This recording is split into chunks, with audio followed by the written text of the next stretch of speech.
Hi guys, nakikita nyo ba to? Kailangan pa ba maghubad sa social media? Bakit nagkaganito na ang ano? Tingnan nyo si ate, si girl. Pinakita na niya yung naguhubad siya na challenge Cardero nga naman, sabi niya.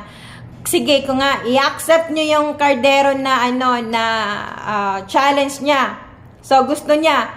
Pero guys, kita nyo, kung napapansin nyo, kita ng singit niya. Kung matino siya, dapat hindi siya magaganyan. Kailangan pa bang maggaganyan para dumami ang views mo or followers mo para inaabangan? Sana kinontent lang ni ate, puro nakaganyan na lang siya para marami siyang views.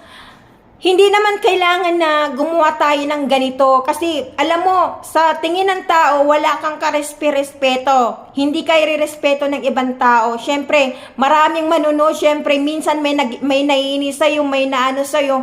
Ano ang sasabihin ng pamilya mo kung nagkaganyan ka? Kung makita ka niya nakaganyan, nakaubad, singit na lang nakikita.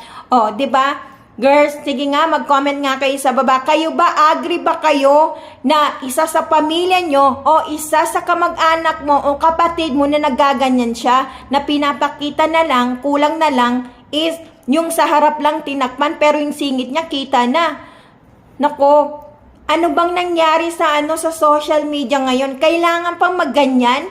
Humantong sa ganyan para magkaroon lang ng views or hindi sa ganun yung girl. Dapat gumawa ka ng sarili mong content, gumawa ka ng maayos na video.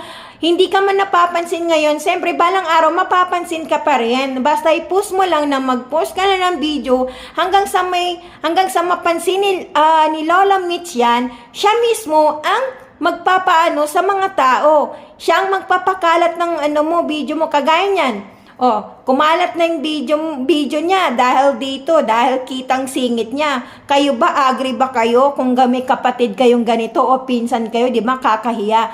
Kita na lang, singit na lang. Hindi porke nasabihin na gusto niya magkaroon ng views, gusto niya mag-challenge nga daw, sabi niya makikipag-challenge siya para po marami pong manood at maraming views. Hindi po natin masisisi ang ibang tao na ganon, ginagawa nila yung mga ganon kasi minsan kasi mga video kasi hindi po nila pinapanood ang mga video. Pero ikaw nga ba, manunood ka ba sa video minsan, inaayawan nila, minsan nagustuhan nilang video mo, manunood talaga sila.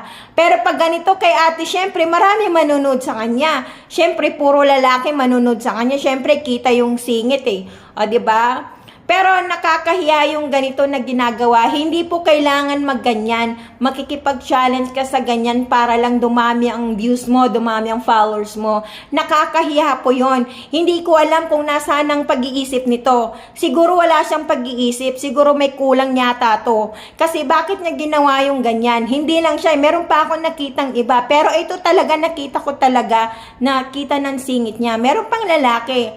Pero in-accept niya challenge Cardero, pero alam nyo, nakakahiya yung ganito Sabi nga ni Marian, hindi na kailangan na magsuot ka ng nakapanty man o nakabra ka para magkaroon ka ng viewers. Alam mo, nasa sarili mong content yan, gumawa ka ng sarili mong content. Sabi ko nga, mag-post lang kayo ng video, balang araw mapapansin din kayo.